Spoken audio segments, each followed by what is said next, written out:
Sauter en parachute, effectuer plusieurs dizaines de kilomètres dans les airs et atterrir derrière des lignes ennemies, c'est en substance ce que propose ce simulateur de dérive sous voile.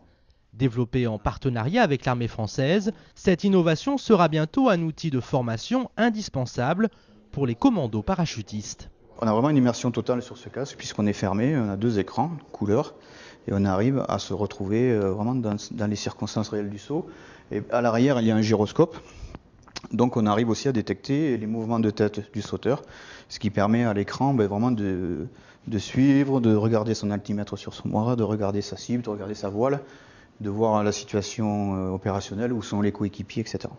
Grâce aux images satellites, ce logiciel permet de se préparer à n'importe quelle mission, à n'importe quel terrain, en tenant compte des conditions météorologiques.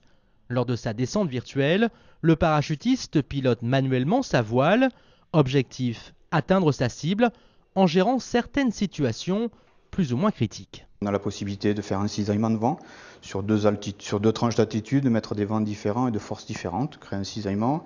Et on a également la possibilité d'envoyer à l'ouverture de la voile face au shooter en avatar. C'est-à-dire qu'il a un équipier qui arrive face à lui, donc il a une procédure d'évitement à faire.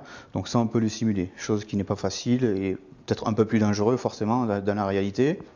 Tu vois bien la cible? Ok, je lance la simulation. C'est parti.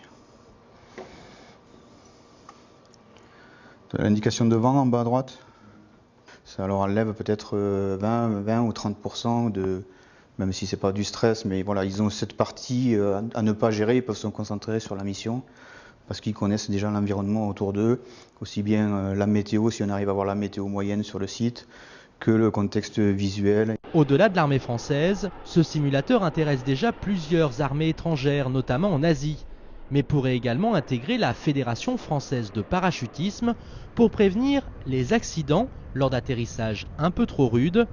La réalité virtuelle n'a décidément pas fini de nous étonner.